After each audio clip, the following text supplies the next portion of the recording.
அல்லேலூயா. தேவனுடைய வார்த்தைக்குள்ளாய் போகலாம்.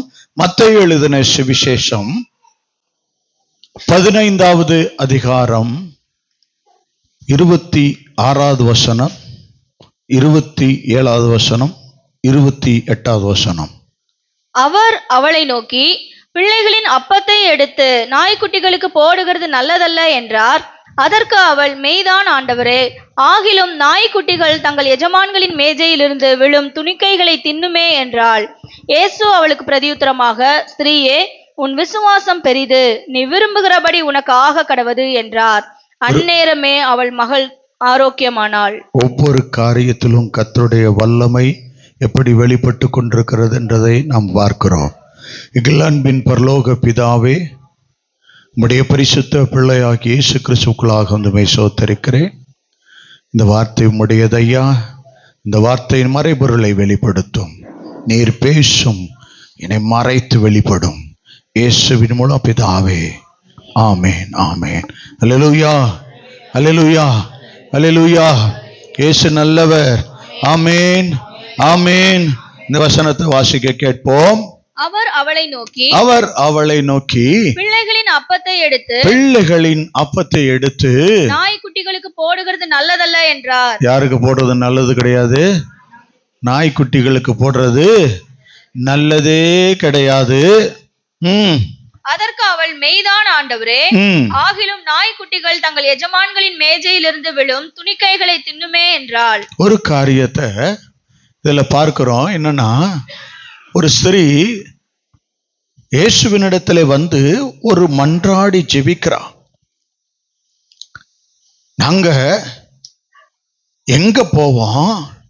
உம்மிடத்துல தானே சகலத்தை பெற்றுக்கொள்வோம். கர்த்தருடைய அந்த விடுதலைக்காகவும் கர்த்தர் கொடுக்க போற அற்புதத்துக்காகவும் காத்திருக்கிற உங்களிடத்துல கர்த்தர் ஒரு காரியத்தை சொல்றாரு. எப்படி அவங்க அந்த காரியத்தை பெற்றுக்கொண்டாங்க? இன்னைக்கு உங்களை தவிர எங்களுக்கு வேற யாரும் இல்லை ஏசப்பா, நீங்க வந்து காத்திருக்கிற உங்களிடத்துல கர்த்தர் சொல்லுகிறாரு ஒரு காரியத்தை. இந்த மகளிடத்துல காணப்பட்ட தாழ்மை உங்களிடத்துல காணப்படும் பொழுது கர்த்தருடைய அற்புதத்தை நீங்கள் பார்க்க போகிறீர்கள். அல்லேலூயா. இந்த மகள், அவர் சொல்றாரு, நாய்க்குட்டிகளுக்கு போடுகிறது நல்லதே கிடையாதுன்றாரு. நிறைய பேர் நம்மளை புறக்கணித்து இருக்கலாம். நீ இந்த காரியத்துக்கு தகுதியற்றவள் என்று சொல்லி இருக்கலாம்.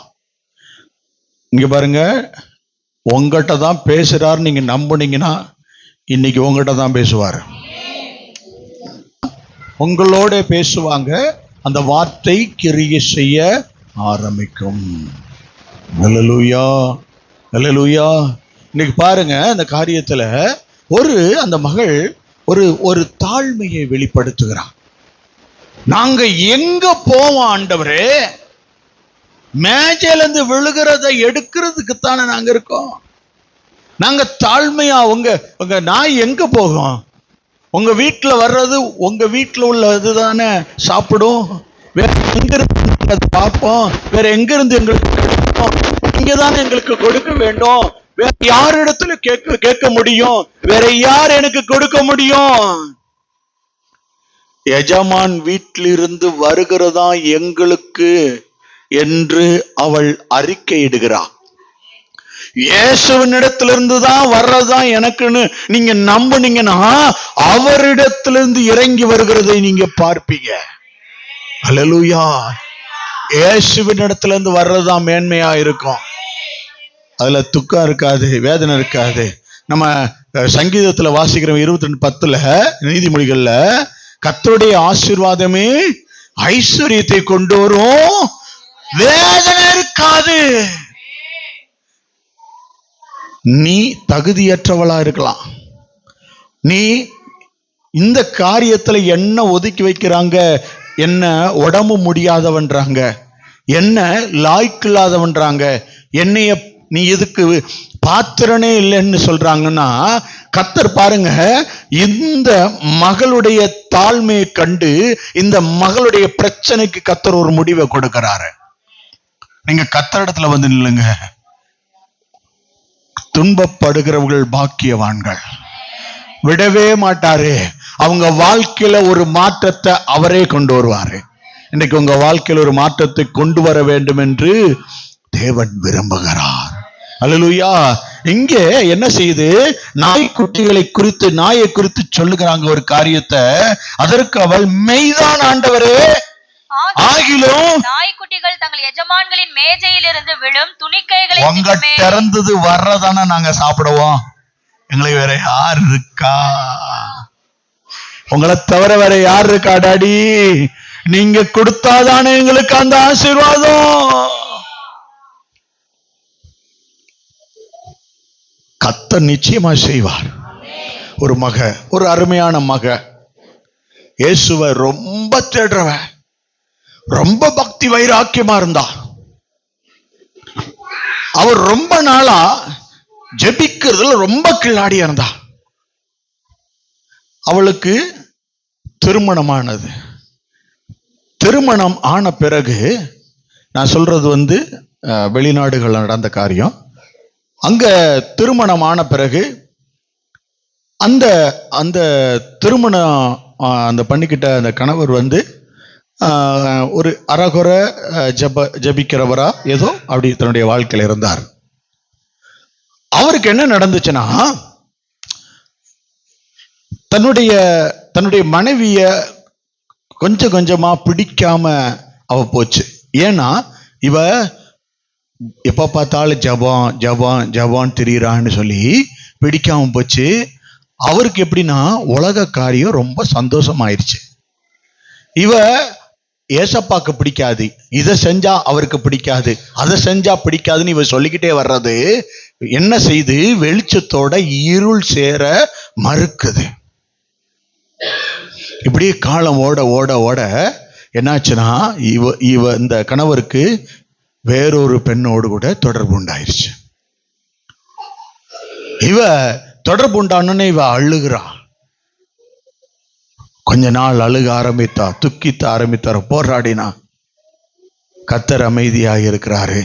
அவ என்ன செய்வான்னு பார்த்துக்கிட்டு இருக்காரு, அமைதியா. கர்த்தர் உங்க வாழ்க்கையில அமைதி ஆயிட்டா, அவர் உள்ள ஏதோ ஒண்ணு செஞ்சுக்கிட்டு இருக்காரு, அப்படி இல்லைன்னா செய்ய போறாருன்னு அர்த்தம். நீங்க ஒரு வேலைக்காக ஜெபிக்கிறீங்கன்னா, அந்த வேலை தாமதமாகுதுன்னா, அந்த வேலைக்கு அவர் அங்குக்குள்ள உள்ள ஒரு வேலை செஞ்சுட்டு இருக்காருன்னு அர்த்தம். உங்களை எவெல்லாம் தூக்குன்னு நினைக்கிறானோ அவனை தூக்குற வேலையில இருப்பாரு. எவன் உங்களை முடிக்க நினைக்கிறானோ அவனை முடிக்கிற வேலையில அங்க இருப்பாரு. 999 உங்களை தொந்தரவு கொடுக்குறவன் ஒருத்தர் இருப்பான் பாருங்க, அவனை போயிட்டு தூக்குறதுக்கு வழி செஞ்சுட்டு இருப்பாரு. அல்லேலூயா. அப்படி ஒரு காரியத்தை கர்த்தர் செய்வார். யாருக்கு தெரியுமா? கர்த்தரை நம்புறவங்களுக்கு. கர்த்தரை நம்புறவங்களுக்கு மட்டும்தான் நடக்கும். கர்த்தர் அந்த காரியங்களை செய்வார். என்ன நடக்குது? இவ கர்த்தர் தேடி என்னங்க பிரயோஜனம்? இனிமே நான் பைபிளை தொட மாட்டேன், இனிமே நான் ஜெபிக்க மாட்டேன், இனிமே இந்த வேதத்தை நான் வாசிக்கவே மாட்டேன் விட்டுட்டு அவ என்ன செஞ்சா, இந்த உலகத்துக்குள்ள போய் கலந்து இந்த உலக சந்தோஷத்தையும் சிற்றின்பத்தையும் அனுபவிச்சு, நம்ம எதையாவது சாராயம், அந்த புகைப்பிடிக்கு இதெல்லாம் குடிச்சு நம்ம செத்துருவோம்னு சொல்லி அவ என்ன செஞ்சா, போதை வஸ்துக்களை எல்லாத்தையும் குடிக்க ஆரம்பித்தான். எல்லா காரியத்தையும் அனுபவிக்க ஆரம்பித்தா. அவருடைய ஆர்கன் எல்லாம் உள்ள இருக்க உடம்புல உள்ள பார்ட்ஸ் எல்லாம் அழுகி போச்சு, எல்லாம் ஒண்ணும் இல்லாம செதஞ்சு போச்சு. அவளை மருத்துவமனை கொண்டு வந்துட்டாங்க. அவளுக்கு என்ன தெரியுமா, அவர் கணவர் என்ன ஆனார்னு ஒரு யோசனை. அப்ப கேட்கும் பொழுது, எந்த பெண்ணோட அவர் தொடர்பு இருந்தாரோ அந்த பெண்ணோட போய் சேர்ந்துட்டாரு, அவங்களும் அவரும் திருமணம் முடிச்சுக்க போறாங்கன்னு ஒரு செய்தி வருது. அவளுக்கு ரொம்ப துக்கம். அதோட அவளை கொண்டு போய் மருத்துவமனையில சேர்த்தாங்க. மருத்துவமனையில போனா எல்லாமே ஒண்ணுமெல்லாம் போச்சு.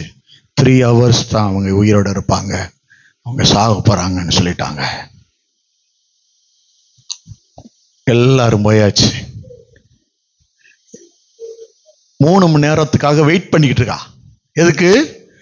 கணவர் போயிட்டாரு, நான் சாக போறேன், எனக்கு யாரும் வேணாம், நான் எதுக்காக குடிச்சனோ அது நடக்க போகுது என் வாழ்க்கையில, நான் பரப்புறேன் சந்தோஷம். நான் எதுக்காக புகை பிடிச்சனோ, போதை வஸ்துக்களை, ஊசிய, மாத்திரைய எல்லாத்தையும் எதுக்காக எடுத்தனோ அது நடக்குது என் வாழ்க்கையில, நான் போறேன், என்னன்னா சாக போறேன்னு. அங்கேருந்து ஒரு ஒயிட் நர்ஸ் ஒன்று வர்றாங்க, வெள்ளைக்காரங்க. வந்து அந்த அம்மாட்ட வந்து, இந்த அம்மாவுக்கு சாக போகிறாங்க, எல்லாம் ஒன்றுமே செயலிழந்து போச்சு, கால்கெல்லாம் ஊதி கிடக்குறாங்க. பக்கத்தில் வந்து, நீ பைபிள் எடுத்து வாசிச்சேன்னா பிழைப்ப அப்படின்னாங்க. நானே 3 மணி நேரத்தை சாகிறதுக்கு உட்காந்துக்கிட்டு இருக்கேன், எவ்வளோ கொண்டாட்டமாக எதிர்பார்த்துக்கிட்டு இருக்கேன். பைபிள் எடுத்தேன். நீ பைபிள் வாசிச்சேனா ஜெபிக்கிறேன்னு சும்மா நீ வாயில அறிக்கையிட்டு, இனிமே நான் பைபிள் எடுப்பேன், இனிமே நான் ஜெபிப்பேன், இனிமே நான் இங்க எல்லாத்தையும் நான் ஒழுங்கா நடத்துவேன்னு நீ சொன்னேனா, நான் உன்னை பிழைக்க வச்சு உன்னை இந்த தேசத்துக்கு இந்த உலகத்துக்கு சாட்சியா நிறுத்துவேன் அப்படின்னு அந்த வந்த நர்சம்மா சொல்றாங்க. இந்த அம்மா உடனே வாயை திறந்து, எல்லாம் ஒன்றும் முடிஞ்சு போச்சு, சாப்பாடு இறங்கலை, ட்ரிப்பு இறங்கலை, கடைசி ஸ்டேஜ், ட்ரிப்பு கூட உள்ள போகலை, 3 மணி நேரம் தான், சாக போகிற சுச்சுவேஷன் இருக்காங்க, பார்த்துட்டு இருக்காங்க. அப்போ வாயை வந்து, ஏசப்பா நான் இனிமே உங்கள் பைபிளை வாசிப்பேன், இனிமே எல்லாத்தையும் செய்வேன் அப்படின்னு சொன்னாங்களாம். நான் ஒழுங்கா ஜெபிப்பேன். அப்படியே கண்களை அப்படியே மூடினாங்களாம். கொஞ்ச நேரத்துக்குள்ள ஒரு ஆப்பிரிக்கன், அந்த கண்டினால நர்ஸ் ஒருத்தவங்க, நீக்கிற கருப்பு சேர்ந்தவங்க அந்த வந்திருக்காங்க. வந்தோடனே இவங்க உள்ள வந்து நுழைஞ்சு பார்த்த உடனே அந்த அம்மா எந்திரிச்சு உட்காந்துருக்காங்க. இவங்களுக்கு ஆச்சரியம், 3 மணி நேரத்தில் சாக போறவங்க எந்திரிச்சு உட்காந்துருக்காங்களே. பக்கத்தில் வந்து பார்த்துருக்காங்க, என்னம்மா எந்திரிச்சு உட்காந்துருக்கீங்க, எனக்கு ரொம்ப பசிக்குது, சாப்பாடு தர முடியுமான்னு கேட்டிருக்காங்க. இந்தம்மா அதை கண்டு கிருகிருன்னு சுத்தி பொத்துரு கீழே விழுந்து, அப்புறம் மறுபடியும் எந்திரிச்சு அந்த அம்மாவை பார்த்துட்டு திரும்பவும் இங்க இருந்தா மயங்கி விழுந்துரும்னு ஓடுது. யாரை கூப்பிடுறதுக்கு? டாக்டரை போய் கூப்பிட்டு வர்றதுக்கு. 3 மணி நேரத்தில் முடிஞ்சிடும் சொன்னீங்களே, இந்த அம்மா எந்திரிச்சு உட்காந்து பசிக்குது, சாப்பாடு தர முடியுமான்னு கேட்குதுன்னு சொல்லி ஓடி இருக்காங்க. அங்க ஓடி போய் டாக்டரை கூட்டிட்டு வந்து, டாக்டர் வந்து பாக்குறாரு. என்னம்மா ஆச்சரியமா இருக்கு, எல்லாமே ஒண்ணுமே வேலை செய்யலையே, எல்லா காரியமும் எப்படி இது என்ன? அப்ப சொன்னான், உங்க ஹாஸ்பிட்டல்ல இருந்து ஒரு ஒயிட் நர்ஸ் வந்தாங்க, அவங்க தான் சொன்ன, எங்க ஹாஸ்பிட்டல்ல ஒயிட் நர்ஸே கிடையாது, எல்லாம் ஆப்பிரிக்கன்ஸ் தான். வந்துட்டார் அப்பா உள்ள. தேவ தூதர்களை அனுப்பி அந்த மக எனக்கு வேணும்னு சொல்லி தூக்கி எடுக்க அந்த மகள்கிட்ட இறங்கி வந்துட்டாரு. இப்ப அந்த மக கேரளால உயிரோடு இருக்கிறா. சாட்சி, ஜீவனுள்ள சாட்சி. கேரளால இப்ப அவ உயிரோடு இருக்கா. கனடால இருந்து வந்துட்டா. கர்த்தர் அவளை எழுப்பி கொண்டு வந்துட்டாங்க. அந்த சாட்சிகளை குறித்து ஒரு தேவ மனிதர் சொன்னாரு, என்னை கேட்டு ஆச்சரியப்பட்டு போனேன். கர்த்தர் உயிரோடு வைக்கிறார். என்ன தெரியுமா அவ சொன்னா, நான் ஜெபம் பண்றேன், ரெகுலரா பைபிள் வாசிக்கிறேன். வந்துட்டார் அவரு. ஒயிட் நர்ஸே இல்லையா, தூதரை அனுப்பியிருக்காரு பாருங்க அந்த மகளை மீட்டெடுக்கிறதுக்கு. இன்னைக்கு சொல்றாரு, இந்த மக போய் சொல்றா, நாங்க எங்க போவோம், எஜமான் கொடுக்கிறத தான் அந்த நாய் சாப்பிடும், வேற எங்க போவோம், எங்களுக்கு யார் இருக்கா? அவர் நல்லவர், அவர் நல்லவர். அவர் உங்களையும் விசாரிக்கிறவராக இருக்கிறார். அவர் உங்களையும் கரிசனையோடு கேட்டு விசாரிக்கிறவராக இருக்கிறார். அல்லேலூயா. அந்த நல்ல தெய்வத்தைக்கு தான் இன்னைக்கு ஆராதிக்க வந்திருக்கிறோம். கர்த்தரிடத்துல நான் கேட்ட பொழுது கர்த்தர் சொன்னார், இங்க இருக்கு மத்தேயு எழுதின சுவிசேஷம் 10ஆம் அதிகாரம் 29வது வசனத்தை நாம் வாசிக்கிறோம். இப்போ ஒரு காசுக்கு 2 அடைக்கலான் குருவிகளை விற்கிறார்கள் அல்லவா? ஆயினும் உங்கள் பிதாவின் சித்தமில்லாமல் அவைகளை ஒன்றாகிலும் தரையிலே விடாது. அல்லேலூயா, அல்லேலூயா. ஆண்டவர் ஏசப்பா எப்படி வைத்திருக்கிறத பாருங்க ஒரு காரியத்தை. இது என்ன குருவி? அடைக்கலாம் குருவி. என்ன குருவி? அந்த காலத்துல இந்த குருவியை மதிக்க மாட்டாங்க. நம்மளை இன்னைக்கு எல்லாரும் அற்பமா என்றாங்க பாருங்க. நீ வீட்டுல தண்டமா இருக்க, அது ஒண்ணுத்துக்கும் உதவாதவன், இதை செய்யறதெல்லாம் ஒண்ணுன்னு சொல்லி ஒண்ணுமே இல்லைன்னு இருந்துட்டு பாருங்க. அப்படி அந்த குருவி இருந்திருக்கு. அது ஒன்றுக்கும் உதவாத குருவியா இருந்திருக்கு. ஏன்னா அந்த குருவியை விற்கும் போது கவனிச்சு பார்த்தீங்களா, ஒரு காரியத்தை சொன்னாங்க. என்னன்னா 2 காசுக்கு என்னது 1 காசுக்கா? எவ்வளவு கேவலம் இருக்காங்க பாருங்க. 1 காசுக்கு 1 காசுக்கு விற்கிறாங்கன்னா எவ்வளவு ஒஸ்காரத்தை கொடுப்பாங்க. ஒரு உயிர் உள்ளத 2 குருவி ஜோடியோட அடிச்சுப்பாங்க. இப்ப 2 கோழி நீங்க 10 ரூபாய்க்கு கொடுக்குறீங்கன்னா நீங்க என்ன செய்வீங்க? கடைக்குள்ள பாஞ்சிட மாட்டோம். அது என்ன கோழி அற்பமான கோழியா? 1 கிலோவே 250 அற்பமா இருக்காது. ஆனா அந்த குருவி என்னவா 1 காசுக்கு எப்படி இருக்கு? ஜோடியோட எடுத்துட்டு போடுறாங்க. எவ்வளவு அற்பமா இருக்கு. கர்த்தர் சொல்றாரு அந்த வசனத்துல ஒரு காரியத்தை. என்னன்னா அந்த வசனத்தை திரும்ப ஒரு முறை வாசிங்க. 1 காசுக்கு 2 அடைக்கலான் குருவிகளை விற்கிறார்கள் அல்லவா? விற்கிறாங்க தெரியுமா? ஆயினும் அது கூட உங்க பிதாவின் சித்தம் இல்லாம அதை வெட்டணும்னா கூட உங்க பிதாட்ட ஆர்டர் வாங்கணும். ஒன்ன மறந்துடுவாரா? ஒன்ன விட்டு போயிருவாரா? அவர் சொல்றாரு அந்த அற்பமான குருவி 1 காசுக்கு விற்கிற குருவியே நான் விசாரிக்கிறேன்னா உன்னை எப்படி விசாரிப்பேன்னு கர்த்தர் சொல்றாரு.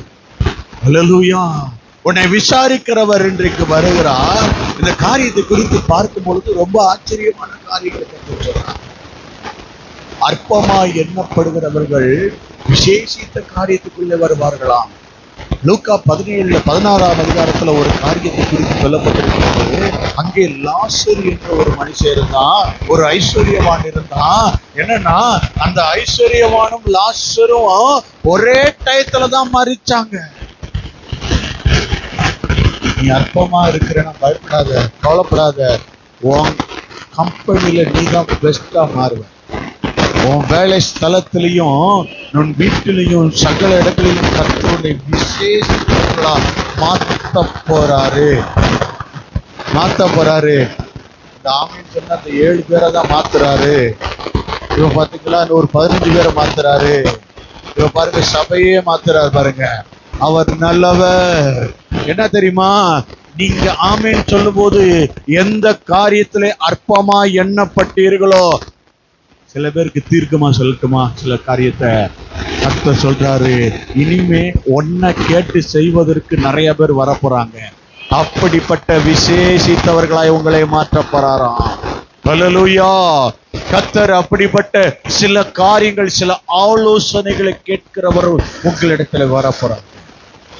என்ன செஞ்சான்? அற்பமா 1 காசுக்கு விற்கப்பட்டுச்சான். சங்கீதம் 102:7. சங்கீதம் 102:7 வாசிங்களேன். இந்த அடைக்கலான் இந்த குருவியை பத்தி பார்க்கும் பொழுது சில காரியங்களை வேதத்துல ஒரு 2-3 குருவியை பார்த்தேன். அந்த குருவியை பத்தி பேசலாம்னு நினைக்கிறேன். நான் நித்திரை இல்லாமல் வீட்டின் மேல் தனித்திருக்கும் குருவியை போல் இருக்கிறேன். இந்த குருவி என்ன செய்தான்?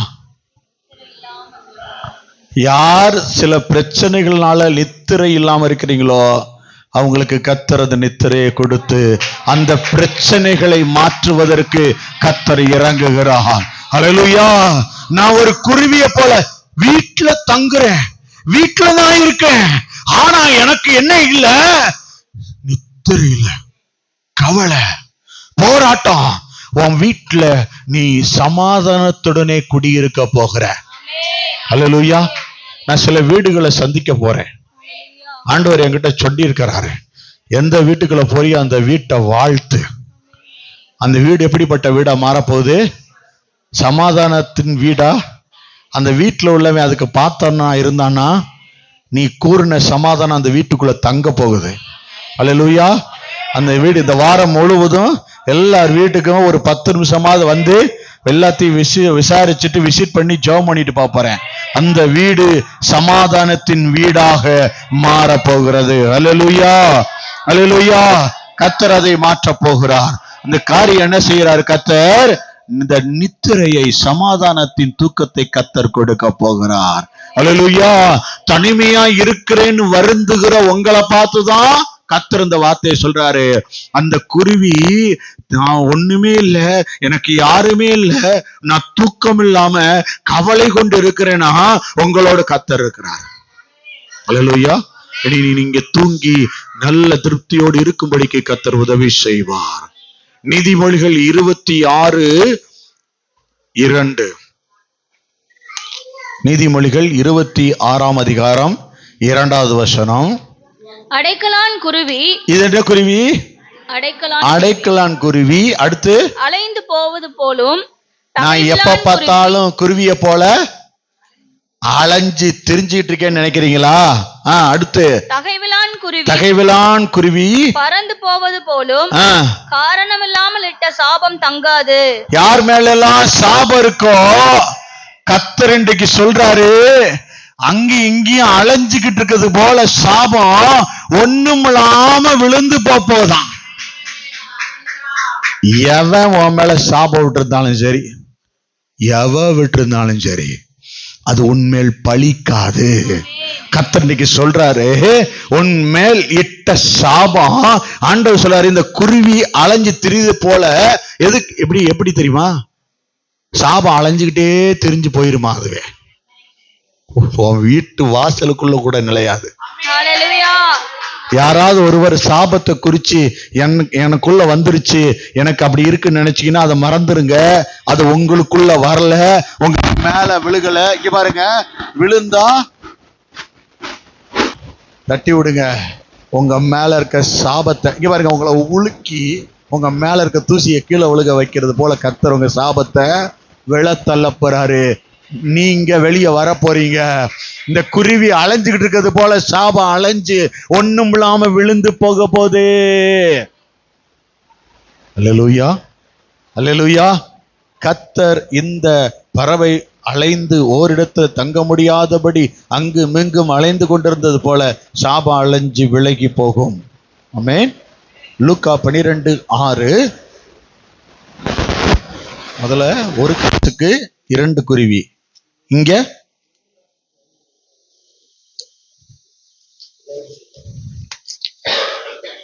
இரண்டு காசுக்கு 5 அடைக்கலான் குருவிகளை விற்கிறார்கள் அல்லவா? எவ்வளவு கேவலமா போயிடுச்சு பாருங்க. 1க்கு 2 கொடுத்தாங்க, 1 காசுக்கு 2 குருவி கொடுத்தாங்க. இங்க 2 காசுக்கு எத்தனை கொடுத்துருக்கணும்? 4 தானே கொடுத்துருக்கணும். ஆகாத போகாத தள்ளி விடுற மாதிரி எவனாவது உன்னை தள்ளினானா கவலைப்படாத, நீங்க விசேஷித்தவன்னு சொல்றதுக்கு தான் வந்திருக்காரு அவரு. அங்க பாரு, 5 அங்க என்ன செஞ்சானா 1 ஃப்ரீயா தள்ளி விட்டாங்களா அந்த குருவிய. வாசிங்க. 2 காசுக்கு 5 அடைக்கலான் குருவிகளை விற்கிறார்கள் அல்லவா?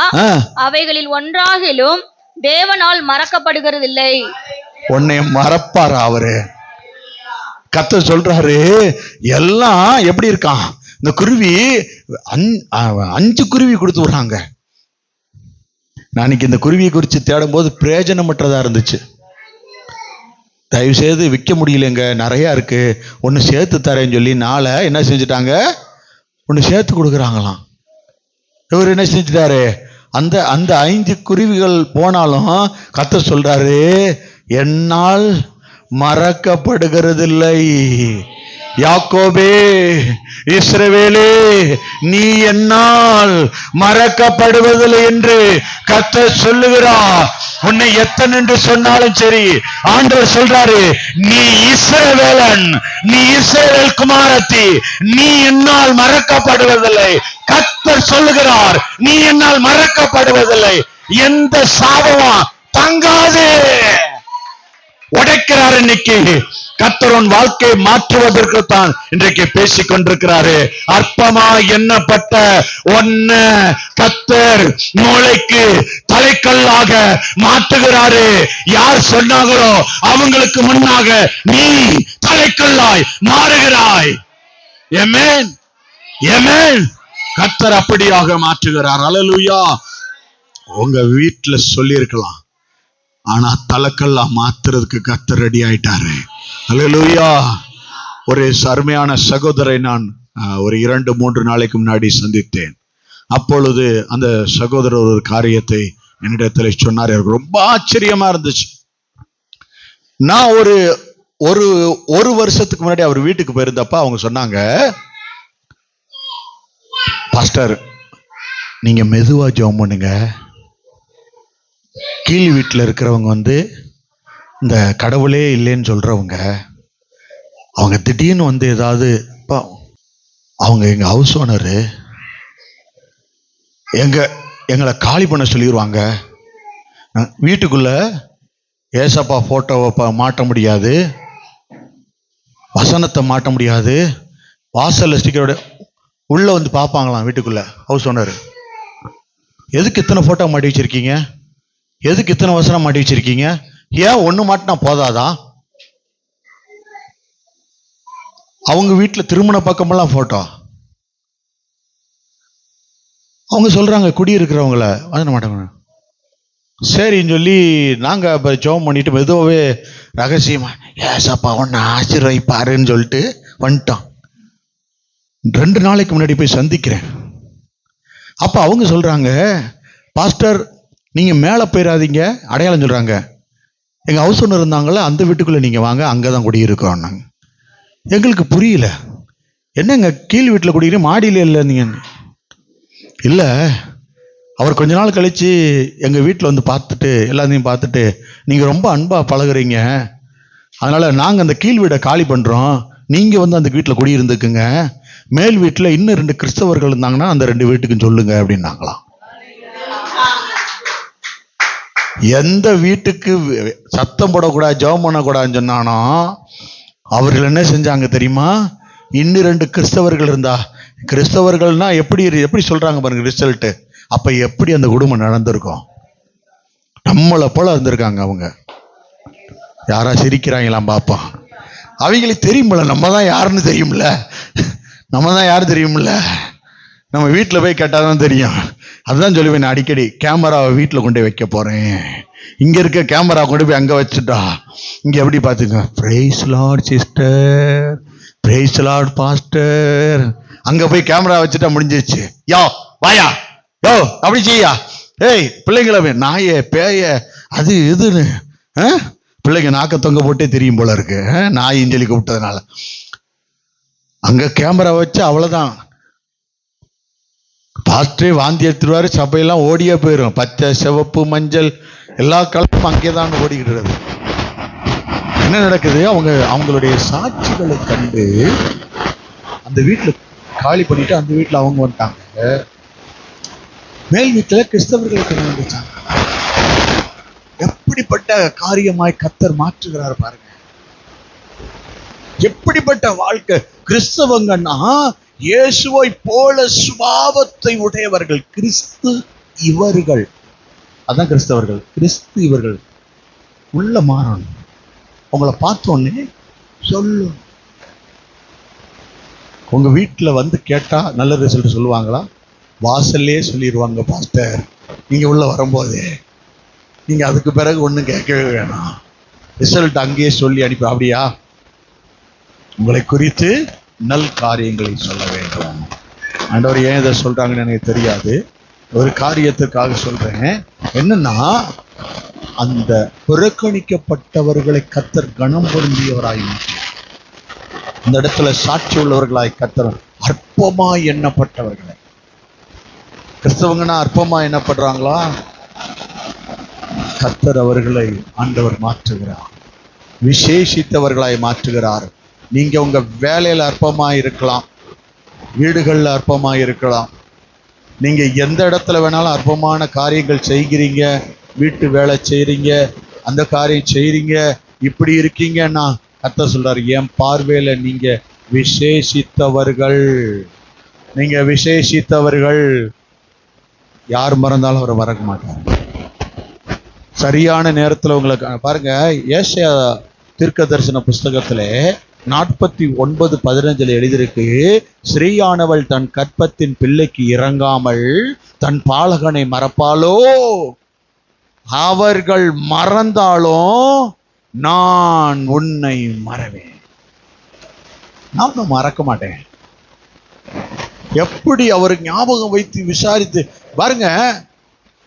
அற்பமா எண்ணப்பட்டாங்க, நொறுக்கப்பட்டாங்க, சத்தம் போட்டு ஜெபிக்க முடியல, இயேசுன்னு கூப்பிட முடியல. ஆனா இன்னைக்கு அந்த வீட்டுல நாங்க ஆர்ப்பரிச்சோம், அவ்வளவு துதிச்ச. எந்த வீட்டுக்குள்ள ஆராதிக்க கூட நாங்களோ அதே வீட்டுக்குள்ள ஆர்ப்பரிப்பின் சத்தம். இன்னைக்கு கர்த்தர் உங்களை பார்க்கிறாரு. ஆண்டவர் உங்க வாழ்க்கையை நீங்க மாத்துனீங்கன்னா, ஆண்டவர் சொல்றாரு, சில கர்த்தரிடத்துல போய் தாழ்த்துற அனுபவம் உண்டாக்கப்படணும். அப்பதான் கர்த்தரிடத்துல இருந்து சில விஷயங்களை வாங்க முடியும். எப்பயுமே காலையில எந்திரிச்சு யாராவது கண்ணாடி பாக்குறீங்களா? கண்ணாடி பார்த்துருக்கீங்களா? காலையில எந்திரிச்ச உடனே, இல்ல பாஸ்டர், கண்ணாடி எந்திரிச்ச உடனே பார்த்தோன்னே நாங்களே பயந்துருவோம், அதனால எந்திரிச்சு பாக்குறது இல்லை, அதனால பல்ல விளக்கிட்டு எல்லா கம்பம்லாம் கழுவிட்டு அப்புறம் தான் நாங்க கண்ணாடியை பார்க்கறது. எந்திரிச்ச உடனே அப்படியே வெளியே ஓடியாந்துருவீங்களா? இங்க ஒரு கோடு, இங்க ஒரு கோடு, பல்லு முளைச்ச மாதிரியே இருக்கும். காலையில எங்க அப்பா சொல்லுவாரு, கண்ணை திறக்கும் போது பெரிய கண்ணாடியை கொண்டு முகத்துக்கு நேரம் வச்சிடணும்னு. முடியெல்லாம் களைஞ்சிருக்கும்ல, நம்மளை பார்த்தே கத்துவோமா, அம்மா அப்பா ஐயா பேயின்னு கத்துவோமா. எப்படி பாருங்க. அது மாதிரி நமக்கு ஒரு கண்ணாடி இருக்கு. எது தெரியுமா? வேதாகமம். நான் எப்படி இருக்கேன்னு நீங்க போய் அங்க பாத்தீங்கன்னா, உங்களை சரி பண்ணி தான் இந்த உலகத்துக்குள்ள அனுப்பும். நீங்க கண்ணாடியை போய் பாருங்க, கண்ணாடி உங்களை சரிப்படுத்தும். நீங்க எப்போ வந்தாலும் உங்களை திரும்பவும் சரிப்படுத்தும். நீங்க எப்போ வந்தாலும் நீங்க என்ன செய்யணுமோ உங்கள்கிட்ட குறை இருக்கிறத காண்பித்து கொடுக்கும். பைபிள் உங்களுக்கு இருக்கிற குறையை காட்டும். யார் சரி பண்ணணும்? கண்ணாடியா? கண்ணாடியா? நீங்க பார்த்துட்டு என்ன செய்வீங்க? மரட்டு மரட்டு மரட்டு தலைய வாரி, உங்கள் மயிரெல்லாம் எண்ணப்பட்டிருக்கிறது. அப்படின்னா தலை செய்யும் போது ஒரு கொத்து வந்துருச்சு பாஸ்டர், மிச்சம் இருக்கிறது கணக்குல இருக்கு பரலோகத்துல. எப்படி எண்ணி வச்சுக்கிட்டு இருக்காரு பாருங்க, டெய்லி எண்ணிக்கிட்டு இருக்காரு. எவ்வளவு நுணுக்கமா எவ்வளவு கவனமா பார்க்கிறார் பாருங்க. பிதாவின் சித்தம் இல்லாமல் அவைகள் ஒன்றாகிலும் தரையிலே விழாது.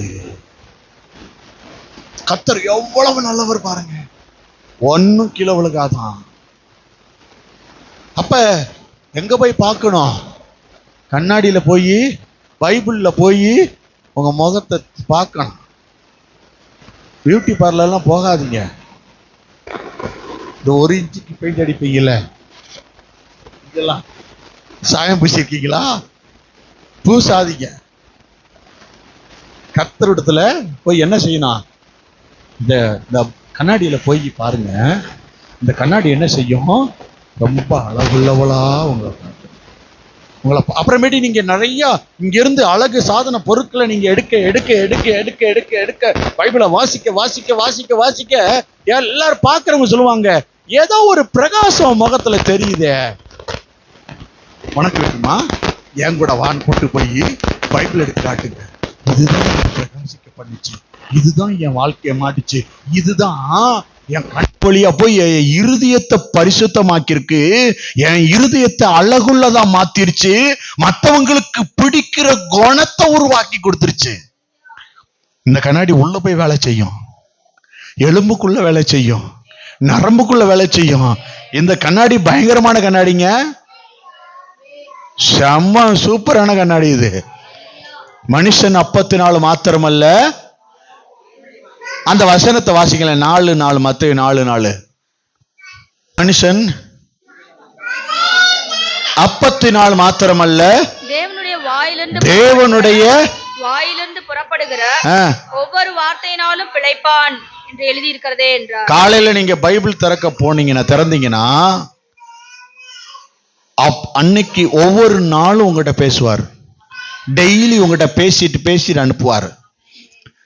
அன்னைக்கு பிழைப்பு அதனாலே உண்டாகும். உங்க கை செய்கிற வேலையில எதுவும் வாய்க்கலைன்னா உங்க பைபிள்ல நீங்க வாசிச்சு நீங்க செயல்படுத்தும் போது சில காரியங்கள் முடியாதது அது செயல்படுத்துவதற்கு நம்பிக்கையுள்ள வார்த்தை கொடுத்து அது உங்களை நடத்தும். அல்லேலூயா, அல்லேலூயா. கட்டாயம் தோல்வி வராது, ஜெயந்தான் வரும். அல்லேலூயா, ஜெயந்தான் வரும். ஸ்ரீயானவள் கற்பத்தின் பிள்ளைக்கு இறங்காமல் மறப்பாளோ? அப்படி அவன் மறந்தாலும் நான் உன்னை மறக்கிறது இல்ல, நான் உன்னை மறக்கிறது இல்ல, நான் உன்னை மறக்கிறது இல்ல. ஏசாயா 44:18 எளியவன் என்றைக்கும் மறக்கப்படுவதில்லையா? நான் ரொம்ப அற்பமா என் ஸ்கூல்ல என்ன நினைக்கிறாங்க, என் வீட்டுல என் தெருக்காரங்க ரொம்ப அற்பமா நினைக்கிறாங்க, என் கணவர் என்னை அற்பமா நினைக்கிறாரு. ஆண்டவர் சொல்றாரு, எளியவன் என்றைக்கு மறக்கப்படுவதில்லை. சிறுமைப்பட்டவர்களுடைய நம்பிக்கை ஒருபோதும் கெட்டு போகிறதில்லை என்று கர்த்தர் சொல்லுகிறார். அல்லேலூயா, அல்லேலூயா, அல்லேலூயா. சங்கீதம் 9:18 அது சாரி ஏசாயான்னு சொல்லிட்டேன். சங்கீதம் 9:18 எளியவன் என்றைக்கும் மறக்கப்படுவதில்லை, சிறுமைப்பட்டவனுடைய நம்பிக்கை ஒருபோதும் கெட்டு போகிறதில்லை. ஏசாயா 44:21 யாக்கோவே இஸ்ரவேலே இவைகளை நினைச்சுக்க, கர்த்தர் உன்னை உருவாக்கி இருக்கிறார், நீ என் தாசன் இஸ்ரவேலே, நீ என்னால் மறக்கப்படுவதில்லை. யாக்கோபை இஸ்ரவேலை மாத்தினாரு. ஏன்னா யாக்கோபு உலகத்தால் வைக்கப்பட்டவன், உலகத்தின் காரியம், உலகத்தில் சொல்லப்படுகிற காரியம். நீங்க யாக்கோபாய் இருந்தீங்கன்னா உலக காரியம் உங்ககிட்ட இருக்கு. யாக்கோபை தூக்கி போட்டுட்டு இஸ்ரவேலா நீங்க மாறிக்கிட்டீங்கன்னா இஸ்ரவேலின் ஆசீர்வாதம் உங்க மேல இருக்கு. எத்தனை பேருக்கு புரிஞ்சிச்சு? யாக்கோபு எத்தன் சொல்லப்பட்டுச்சு, இஸ்ரவேல் ஆசீர்வதிக்கப்பட்டவன். அவர் சொல்றாரு, இஸ்ரவேலே நீ என்னால் மறக்கப்படுவதில்லை. இஸ்ரவேலை மறக்க மாட்டாருங்க. நீங்க இஸ்ரவேல் ஆவிக்குரிய இஸ்ரவேலரா மாறுங்க. கர்த்தர் உங்களை மறக்க மாட்டார், உங்களை மறப்பதில்லை என்று கர்த்தர் சொல்லுகிறார். எந்த காரியத்திலே உதவியற்ற நிலையில இருக்கிறீங்களோ, நான் எந்த காரியத்திற்கும் அற்பமா எண்ணப்படுகிறேன் என்று சொன்னீங்களோ, கர்த்தர் உங்களை மறக்கிறதில்லை என்று சொல்லுகிறார். தாவீது கர்த்தரை துதிச்சுக்கிட்டே இருந்தான். எங்க தெரியுமா? வனாந்திரத்துல ஆடுகள்கிட்ட நிற்கும் போது, ஆடுகள் பின்னாடி போகும்போது தாவீது அங்க ஆராதித்து கொண்டே தேவனை மட்டும் சார்ந்திருந்தான். 2 காரியத்தை அங்க ஜெயிச்சான். ஒன்னு கரடி, இன்னொன்னு சிங்கம். உங்க வாழ்க்கையிலையும் இந்த கரடியும் சிங்கத்தையும் பார்க்க, ஆமா பாஸ்டர் வீட்டில தான் இருக்கு, போன உடனே ஆரம்பிச்சிரும். அப்படிதான் நம்பாதீங்க, அப்படி எதிர்பார்க்காதீங்க. சிங்கம் கரடிய தாவீது என்ன செஞ்சான் தெரியுமா? கொன்று போட்டான். எங்கன்னு சொன்னேன், வனாந்தரத்துல. முடிச்சிரு, சபையிலே முடிச்சிரு சிங்கத்தை. நீ கடைசி ஜெபம் பண்ணும் போதே அந்த சிங்கத்தின் வாய என்ன செஞ்சிடணும்? கிழிச்சிடணும். அப்புறம் நீ சமாதானமா வீட்டுல தங்கி தாபரிப்ப. சமாதானமாய் உன் வீட்டிலே நீ குடியிருப்பாய், சமாதானமாய் தங்கி தாபரிப்பாய். என்ன செய்யணும்? வனாந்திரத்துல தாவீது போல பாடி துதித்து யுத்தத்துக்கு வரக்கூடிய சிங்கங்களையும் எல்லா வாய கிழிச்சு போடணும். இவருங்க நாங்க ஊழியத்து குறித்து அவங்க சொல்லிட்டாங்க, தொடர்ந்து ஜெபம் பண்ணிக்கிட்டே தான் இருந்தோம். எங்க உடைக்க முடியும்னு தீர்மானம் பண்ணிக்கிட்டு தெரியுமா? இங்க ஜெபிச்சா அங்க உடையும். கர்த்தர் இங்க, அதனாலதான் எங்க 2-3 என் நாமத்துல கூடுகிறீர்களோ, எப்படியாச்சும் உன்னை பார்க்க உங்க அப்பா வந்திருப்பாருல்ல, அப்ப நீ எனக்காகவும் அந்த சபைக்கு ஊழியத்துக்காக ஜெபிச்சுட்டேல, இன்னைக்கு உன் ஜெபத்தை கேட்டாரு. அடுத்த வாரம் வல்லமையான சாட்சிகளை நாங்க உங்களோட ஷேர் பண்ண போறோம். இஸ்ரவேலின் ராணுவ சேனை உள்ள இறங்கி இருக்கும், அங்க பலத்த யுத்தம் நடக்கும். இன்றைக்கு அந்த சிங்கத்தின் வாயை பற்களை தகர்த்து போடுகிறார் இயேசு. அல்லேலூயா. இந்த உண்மையான அந்த கர்ச்சிக்கிற அந்த யூத கோத்திரத்து சிங்கம் அந்த கர்ச்சனை 7 கிலோமீட்டர் கேட்குமா? கேட்க போது அந்த இடத்துல அதை சுற்றிலும் உள்ள 7 கிலோமீட்டர் பகுதியில கர்த்தர் இந்த இடத்துல நடக்கக்கூடிய ஜெபத்தை குறித்து, இந்த இடத்துல நடக்கக்கூடிய ஆராதனை குறித்து கர்த்தர் சொல்லும்படிக்கு கர்ச்சனை கேட்க போகிறது. அல்லேலூயா, அல்லேலூயா. தாவீது வந்த உடனே அவங்க சகோதரர்கள் என்ன சொன்னாங்க தெரியுமா? யுத்தத்துக்குள்ள சின்ன பையன் உனக்கு என்னதுக்குடா இங்க வேலைன்னு கேட்டாங்க. அற்பமா என்னாங்க? யுத்த களத்துல உனக்கு என்ன வேலை? ஆடுகளை எவன் வசம் கொடுத்த? அங்கேயே கரடி இருக்கு, சிங்கம் இருக்குன்னு எதுக்கு இங்க வந்தேன்னு கேட்டாங்க. உங்க வேலையில நீங்க இருக்கிற இடத்துல போராட்டம் இருக்கலாம். நீங்க கர்த்தர் இடத்துல போய் யுத்த களத்துக்குள்ள இறங்கிட்டீங்கன்னா ஒரே ஒரு காரியம், போர் பயிற்சி அவனுக்கு துதிதான். அவன் களத்துக்குள்ள வந்து இறங்கி நின்ன உடனே கோலியாத்த ஒரு காரியமாவே நினைக்கலாவே. கதவை பூட்டிக்கிட்டு தேவனை நோக்கி கதறி அழுதா என்ன நடக்கும்? கோலியாத்த உங்களுக்காக அனுப்புவாரு. உங்களோட யுத்தம் இல்லைங்க, உங்களோட யுத்தம் பண்ண நினைத்தவர்களை முடிப்பதற்கு. இங்க வந்து கோலியாத்த பார்த்தான். இவன் ஒரு சின்ன பையன் ஒருத்தன் ஒடியாந்தா கூட்டத்துக்குள்ள ஒரு பெரிய சண்டை நடந்துட்டு இருக்கு. அங்க ஒரு சின்ன பையன் யுத்த களத்துக்குள்ள ஒடியாந்தா எப்படி இருக்கும்? சவுல் ராஜா சொன்னாரு, என் ட்ரெஸ்ஸை போட்டுக்க. ட்ரெஸ் தூக்கி போட்ட உடனே ட்ரெஸ்ஸுக்குள்ள மறைஞ்சிட்டான். இவனை தேடி பார்க்கிறாரு. டேய், நீ எப்படா முடிப்ப கோலியாத்த? உங்களை யார் அற்பமா நினைச்சிருந்தாலும் நீங்க முடிப்பீங்கன்னு கர்த்தர் நம்புறாரு. நீதான் முடிப்பேன்னு கர்த்தர் நம்புறாரு. உன்னை கொண்டு போய் தான் கோலியாத்த முடிப்பாரு. இங்க பாருங்க, கத்தி வாள் பட்டம் எதை வேணாலும் எடுத்துட்டு வரட்டுமே, சண்டைக்கு எதை வேணாலும் எடுத்துட்டு வரட்டுமே. கேடகமாகிய கர்த்தர் உங்களுக்கு முன்னா நிக்கிறாரு.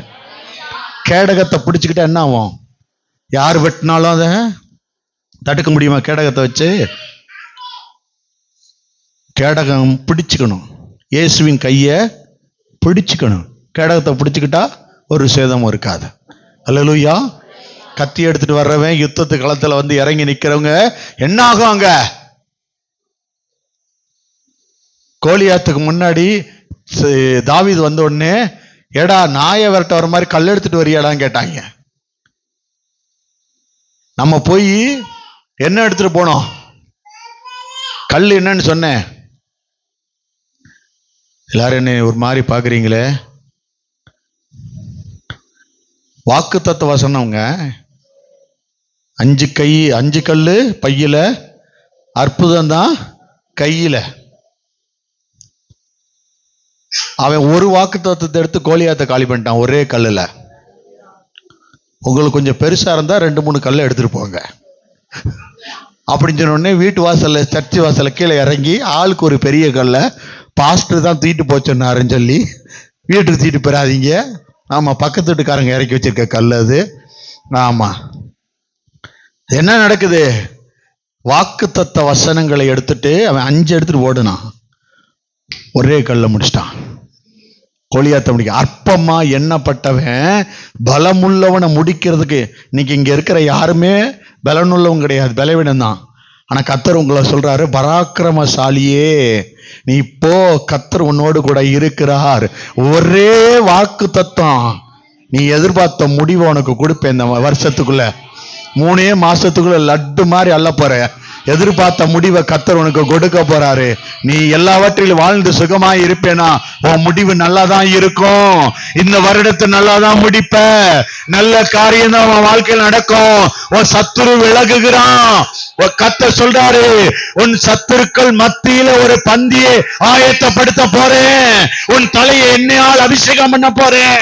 உன் பாத்திரம் நிரம்பி நிரம்பி நிரம்பி நிரம்பி நிரம்பி வழிந்து வர போகிறது. அல்லேலூயா. என் கோலும் தடியும் உன்னை தேற்றும். நிக்கும் கூட இருப்பாரு. நான் எதுக்காவது போய் அந்த அம்மாட்ட அவர்கிட்ட அங்க போய் நின்றுவணும்னு எனக்கு கவலையா இருக்கு ஆண்டவரேன்னு. கவலைப்படாத, இங்க வந்து நில்லு. தேவ சமூகத்துல வந்து நில்லு. சகலத்தையும் உனக்கு கொடுக்கும்படி கர்த்தர் கட்டளையிடுவார். அல்லேலூயா. கர்த்தர் அதை வாய்க்க பண்ண வல்லவராயிருக்கிறார். ஹல்லேலூயா. நீ நினைக்காத உதவி சில இடத்துல இருந்து கர்த்தர் உனக்கு அனுப்ப போகிறார். மறந்துட்டாருன்னு நினைச்சல, அதனாலதான் அந்த உதவி வருது. அந்த உதவி வந்த பொழுது அவர் உன்னை மறக்கவில்லை என்பதை நீ அறிந்து கொள்வாய். ஹல்லேலூயா. அற்பமாய் சவுல் ராஜா தாவீதை எண்ணினாரே, ஆனா கர்த்தர் அவனை எல்லா காரியத்திலும் ஜெயம் எடுக்க பண்ணாரு. ஹல்லேலூயா. உங்கள் வாழ்க்கையில் ஒரு பெரிய வெற்றி வருகிறது. கர்த்தர் அதை கொடுத்து உங்களையும் சாட்சியாக்குவார். ஜெபம் பண்ணலாமா? நமக்கு கம்யூனியன் சர்வீஸ் இருக்கு, அதனால ஜெபம் பண்ணலாம். கர்த்தர் நல்லவர். கர்த்தருடைய கிருபை இந்த நாளிலே நம் மத்தியிலே இருக்கிறது. எங்கள் அன்பின் பரலோக பிதாவே, இப்படிய பரிசுத்த பிள்ளையாகிய இயேசு கிறிஸ்துவுக்குள்ளாக வந்து மேசோத்தரிக்கிறேன். இந்த நாளை நீ தந்ததுக்காய் நன்றி அப்பா. உடைய கிருபை ஆண்டவரை சூழ்ந்து கொள்ளட்டும். இன்றைக்கு நாங்கள் அற்பமாய் எண்ணப்பட்டவர்களை ஆண்டவரே, நீங்க எளியவனா இருந்தா கூட எங்களை மறக்கலன்னு ஞாபகம் வச்சிருக்கீங்க. அன்றைக்கு லாசரு என்றவன் எல்லாராலும் இந்த உலகத்துல மறக்கப்பட்டான். ஆனா அவன் ஆபிரகாம் மடியில போய் உட்கார்ந்தான். இன்றைக்கு நாங்க எல்லாராலும் மறக்கப்பட்டு உதவியற்ற நிலையில, தள்ளப்பட்ட நிலையில இருந்தாலும் இன்றைக்கு நீங்க எங்களை நினைவு வச்சிருக்கீங்க. எங்களை மேன்மையான ஆசீர்வாதத்தை காண பண்ணுவீங்க. நாங்க நம்புறோம், நீங்க எல்லா காரியத்தையும் தாண்டி மேன்மையா எங்களை நடத்துவீர்கள் என்று உங்களுடைய கரத்திலே தாழ்த்தி அர்ப்பணிக்கிறோம். இயேசுவின் வல்லமையுள்ள நாமத்தில் பிதாவே, ஆமென், ஆமென், ஆமென்.